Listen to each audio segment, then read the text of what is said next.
Le Ku Klux Klan est le groupe extrémiste le plus tristement célèbre d'Amérique. Vêtus de capuches et de robes blanches, ils ont semé la peur par la violence et la terreur. Klansmen for Mississippi! Mississippi! Klansmen for America! America! Mais tous ceux qui ont rejoint le clan ne sont pas restés. En particulier, Dennis Michael McGiffen. Pour lui, le clan n'était pas assez radical.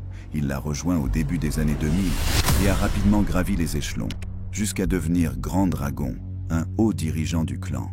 Mais McGiffen voulait quelque chose de différent. Quelque chose qui correspondait davantage à son désir d'extrémisme pur. Au départ, Dennis croyait en l'idéologie du clan. Mais avec le temps, il a vu ce qu'il pensait être un problème. Il parlait beaucoup, mais n'agissait pas assez. Alors il a fait ce que font les extrémistes. Il est parti. Le nouvel ordre McGiffen a quitté le Ku Klux Klan. Frustré. Pour lui, ils étaient tous paroles et peu d'action.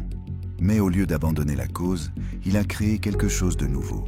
En 1998, il a rejoint d'anciens membres du Klan et des néo-nazis et a formé un nouveau groupe. Il lui a donné le nom d'un roman suprémaciste blanc violent, The New Order. Un clin d'œil à Bob Matthews et au groupe terroriste fictif dans le livre The Turner Diaries. Ce nouvel ordre ne voulait pas seulement des discours ou des manifestations, il voulait de l'action. McGiffen était déjà impliqué dans les cercles haineux.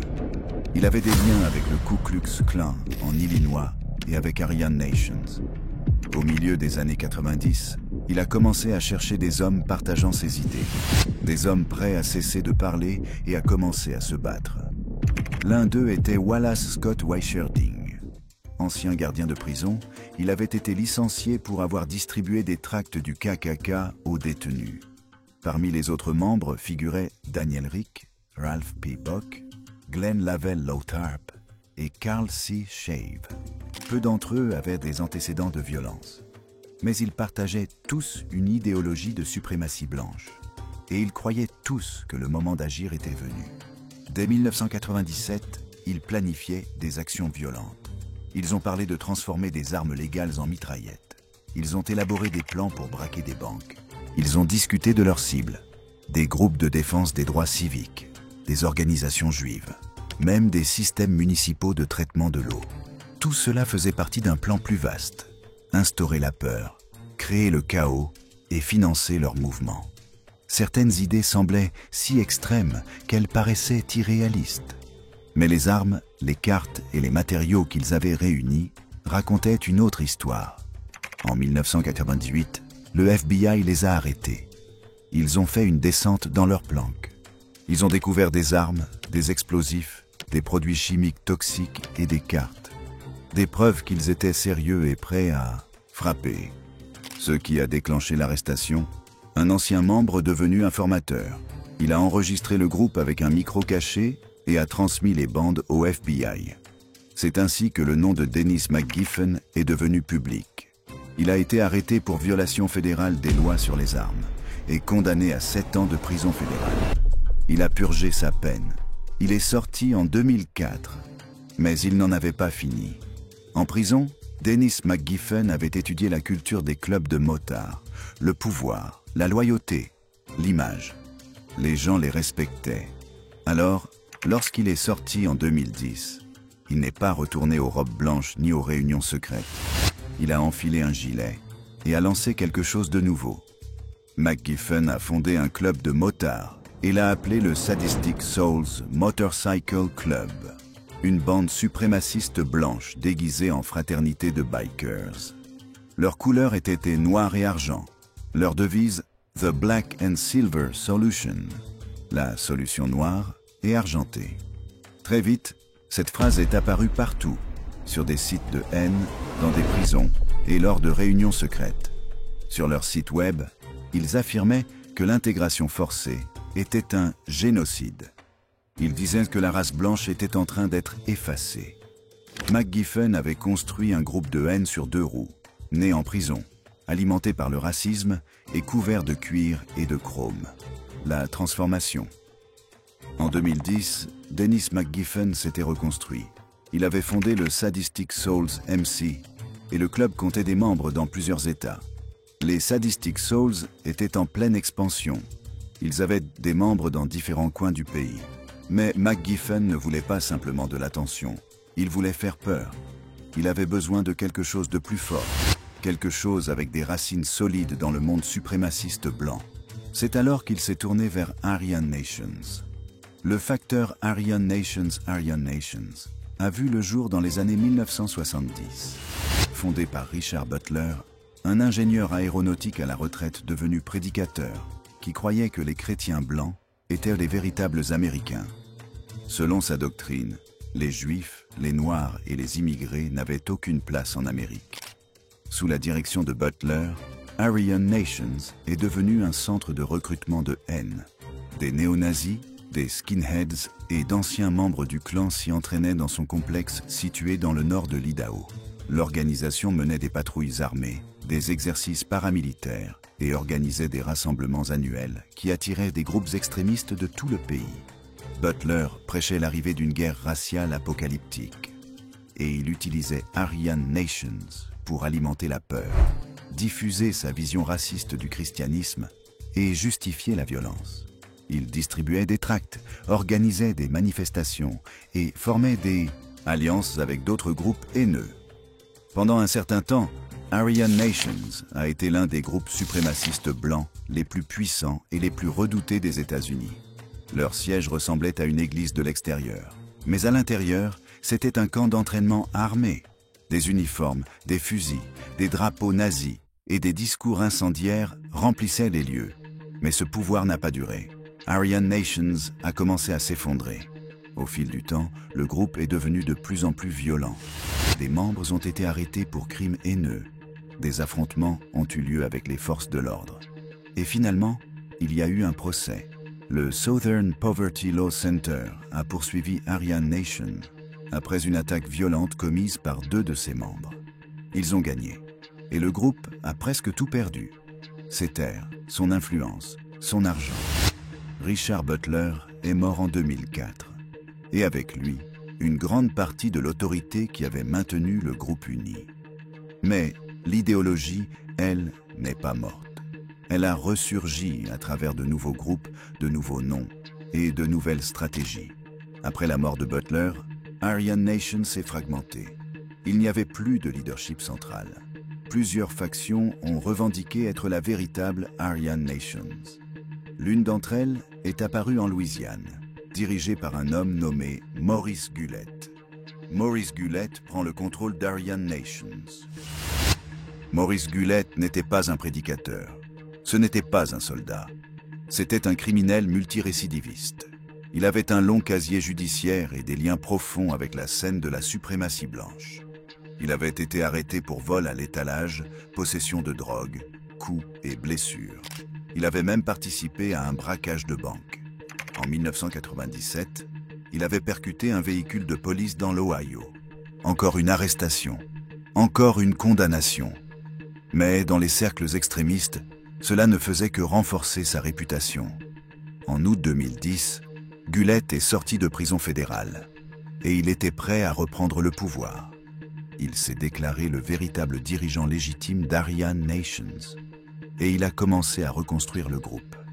Il a lancé des prêches hebdomadaires en ligne, appelés The Sword of Truth, un mélange violent d'idéologie raciste, de suprématie blanche et de christianisme déformé. Il s'est également proclamé pasteur principal de l'Église de Jésus-Christ chrétien, reprenant le titre qu'utilisait Richard Butler pour donner une légitimité religieuse à Aryan Nations. Gullett se présentait en termes grandioses, l'organisation suprémaciste blanche la plus crainte et la plus respectée que le monde ait jamais vue, et le mouvement chrétien pro-blanc qui connaît la croissance la plus rapide sur la planète. Mais la réalité était bien différente. Son groupe était petit, ses membres, pour la plupart, âgés. Aucune réelle expansion, aucun impact significatif. Et pourtant, le nom Aryan Nations gardait encore du poids. Et Gullett le savait. Et McGiffen le savait aussi. Gullett a vu une opportunité de faire renaître sa version d'Aryan Nations en s'associant à McGiffen. Et McGiffen, lui aussi a vu quelque chose, l'étincelle raciale qui lui manquait pour faire passer son club de motards à un niveau supérieur. Ils ont donc fusionné sous une nouvelle bannière, le Sadistic Souls Aryan Nations Motorcycle Club. De l'extérieur, cela ressemblait toujours à un club de motards, avec des gilets noirs et argent, des écussons et des motos. Mais le message avait changé.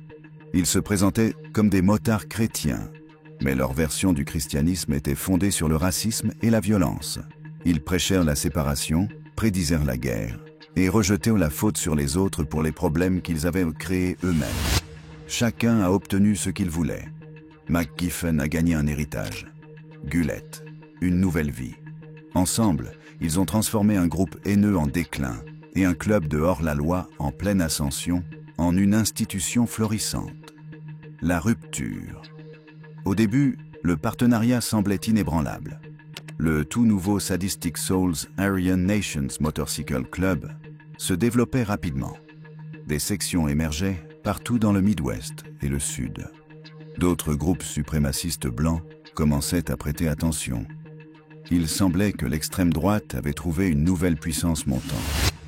Une fusion parfaite entre la vieille haine et l'énergie moderne des hors-la-loi. Mais en coulisses, les premières fissures sont apparues. 2 chefs, 2 égaux, un seul trône. Dennis McGiffen et Maurice Gullett n'étaient jamais faits pour partager le pouvoir. McGiffen venait du monde des motards, brut, agressif, axé sur l'image. Il portait du cuir, levait le majeur et traitait son club comme un gang de rue avec des patchs. Gullett venait d'Aryan Nations, à l'ancienne. Il croyait en la hiérarchie, la théologie identitaire chrétienne et un ordre national blanc structuré. À ses yeux, les Sadistic Souls étaient trop impulsifs. Ils s'intéressaient plus à se montrer qu'à construire un vrai mouvement raciste. Il n'a pas fallu longtemps avant que tout explose. Gullett a commencé à accuser publiquement les membres de McGiffen de se mélanger racialement. Il affirmait que certains sortaient avec des femmes non blanches. Dans un mouvement obsédé par la pureté raciale, c'était une trahison impardonnable. Et il ne l'a pas gardé pour lui. Gullett a publié ses accusations en ligne et dans des emails internes. Il a traité les Sadistic Souls de soulards et déchets. Il a dit qu'ils étaient un club de photos, pas une véritable fraternité. Le coup de grâce fut lorsqu'il déclara qu'il n'était plus les « bienvenus sous la bannière d'Aryan Nations ». McGiffen a répliqué violemment. Il a lancé une campagne publique contre Gullett. Il l'a traité de roi de l'aide sociale et de nazi de pacotille. Il a créé un mème obscène avec le visage de Gullett. Il s'est moqué de son poids, de son isolement, de son absence de pertinence. Il a déclaré que Gullett préférait prêcher sur Internet plutôt que d'agir. Ce fut une humiliation publique. Et ça a marché. Bientôt, les membres duraient choisir leur camp. Certains chapitres sont restés avec McGiffen. D'autres se sont dissous en silence. Un petit nombre a soutenu Gullett. Mais sa faction n'avait presque aucun poids. L'alliance qui promettait la force a été détruite par l'orgueil, la politique interne et 2 hommes voulant chacun dominer l'autre. Le Sadistic Souls Aryan Nations Motorcycle Club n'a pas été démantelé par la police. Il n'a pas été stoppé par des manifestants, ni par les médias. Il s'est effondré de l'intérieur. Au final, il ne restait que 2 égaux. Et aucun vainqueur. Mais McGiffen n'en avait pas fini. Dès 2015, il pensait déjà au-delà du Sadistic Souls Aryan Nations MC. Il préparait quelque chose de plus grand. Une nouvelle alliance destinée à unir certains des groupes les plus extrêmes du pays. Une organisation qui inclurait les Sadistic Souls, les United Clans of America et le Creativity Movement. Le tout sous une seule bannière. The Black and Silver Solution.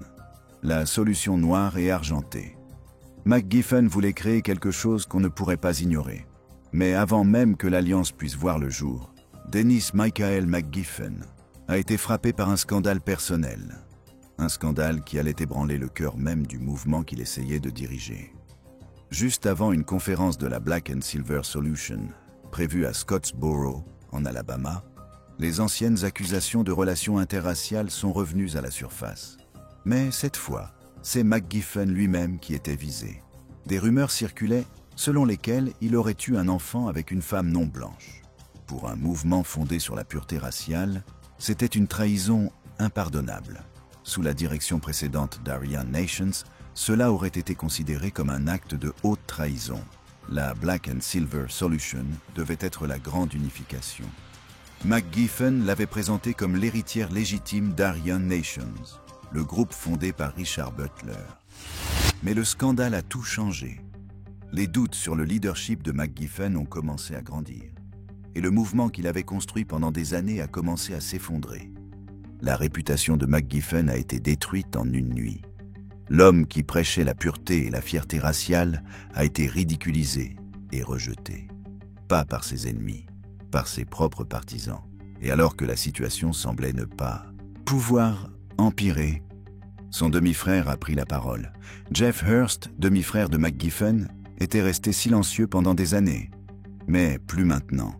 Et il n'a rien retenu. Il parle de pureté et de fierté. Mais il ne s'occupe même pas de son propre fils. Ce bébé n'a pas choisi de naître métis. Dennis a choisi cela. Et maintenant, il se cache derrière du cuir et de la haine, pendant que son fils grandit sans père. Ce n'est pas de la force, c'est de la lâcheté. Ces mots se sont répandus rapidement, sur les forums de motards et les émissions de radio clandestines.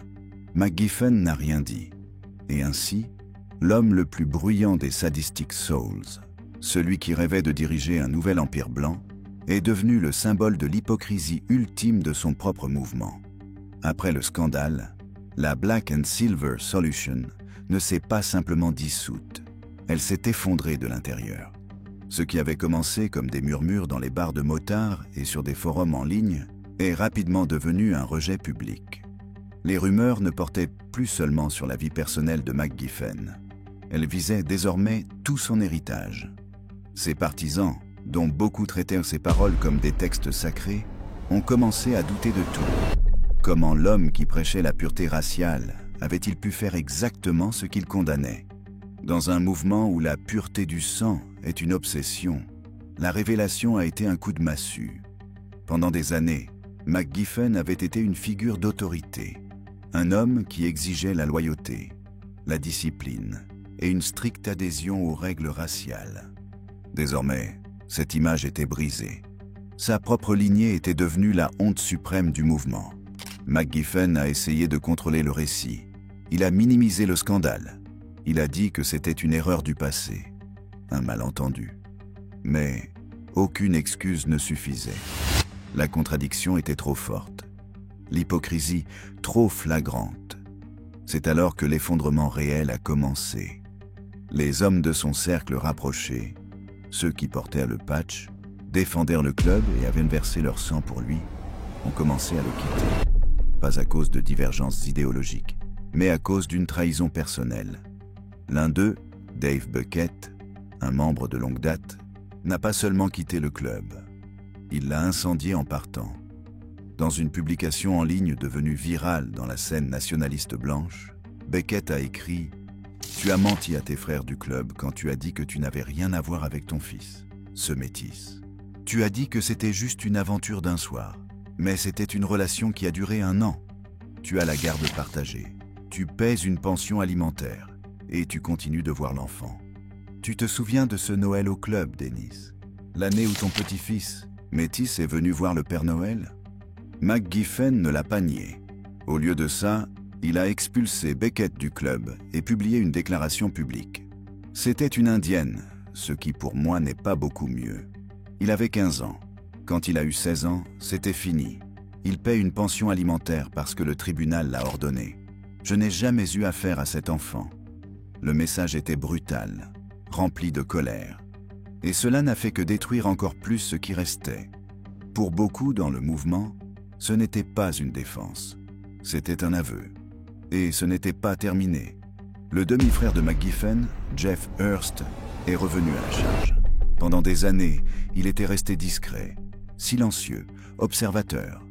Mais cette fois, il est revenu en pleine tempête, écrivant en ligne La vérité fait mal. Pas vrai, Denny? Tu peux mentir à tout le monde, mais moi, je suis ton frère. Je connais la vraie vérité, et tu ne veux pas que les autres la découvrent. Ce n'était plus simplement une histoire d'enfant. C'était un leader qui avait violé le code même qu'il imposait aux autres. L'homme qui prêchait la pureté, la loyauté et une idéologie intransigeante était devenu le traître ultime à sa propre cause. Les dégâts ne se limitaient ni pas au drame familial, ni aux conflits en ligne. Pendant cette même période, McGiffen a pris une autre décision très controversée.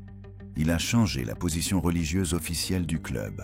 Traditionnellement, des groupes comme Aryan Nations suivaient la théologie de l'identité chrétienne, une doctrine raciste qui affirmait que les Blancs étaient le véritable peuple élu de Dieu. Ce n'était pas simplement une croyance, c'était la base même de leur idéologie. Les non-chrétiens n'y avaient aucune place. Mais McGiffen a brisé cette règle. Dans l'espoir d'attirer davantage de suprémacistes blancs, il a ouvert la porte à des groupes religieux non-chrétiens, odinistes, créateurs, païens nationalistes blancs, même des adeptes du national-socialisme. Tous étaient les bienvenus, à condition de soutenir la suprématie blanche. La nouvelle politique était affichée clairement sur le site du club. La religion ne peut pas déterminer le destin de notre peuple. Pour rejoindre Aryan Nations SSMC, tu peux être identité chrétienne, séparatiste chrétien, créateur, odiniste ou simplement national-socialiste.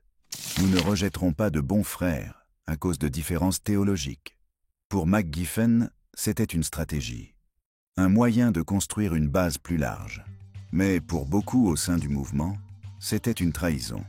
Le Creativity Movement s'est retiré. Les United Clans of America ont coupé les liens. Même certains chapitres des Sadistic Souls ont supprimé le nom du club de leur site web, ou se sont dissous discrètement. La Black and Silver Solution était morte. Quel avenir pour l'ANSSMC? Une fois encore, le Sadistic Souls MC se retrouvait seul. Plus d'alliances, plus d'Aryan Nations, plus de Black and Silver Solution. Il ne restait que Dennis McGiffen et quelques-uns qui étaient encore prêts à rouler à ses côtés. Au cours des 6 années suivantes, le club a connu une transformation constante. De nouveaux chapitres apparaissaient, puis disparaissaient aussitôt. Les membres de longue date quittaient le navire. Il y a eu des périodes où le club était presque totalement inactif. Pas à cause d'arrestations du FBI, pas à cause de procès, mais à cause d'un exode silencieux venu de l'intérieur. Cela aurait pu être la fin, mais McGiffen n'a pas abandonné. Il a resserré son cercle de fidèles, il a réécrit les règles, il a redéfini sa vision. Le club est resté réservé aux nationalistes blancs, ça n'a jamais changé. Mais sur le plan religieux, il est devenu plus flexible. L'exigence d'adhésion à l'identité chrétienne stricte a été abandonnée. À la place, une tolérance envers différentes formes de croyances racistes. Pour ses critiques, c'était le signe d'un homme désespéré. Pour les quelques fidèles restants, la preuve que McGiffen n'avait pas encore dit son dernier mot. Il n'a pas reconstruit un empire, mais il n'a pas non plus disparu. Aujourd'hui, le site officiel du club affirme que le Sadistic Souls MC est toujours actif et accepte de nouveaux membres. Ils affirment avoir des chapitres non seulement aux États-Unis, mais aussi en Australie, Angleterre, Nouvelle-Zélande, Afrique du Sud, France, Allemagne, Irlande et au Canada. Ils continuent de diffuser une idéologie nationaliste blanche, déguisée sous l'apparence de la culture biker hors la loi. Et Dennis Michael McGiffen, il porte toujours le patch, il roule toujours, et il continue de poursuivre un héritage qui lui échappe de plus en plus.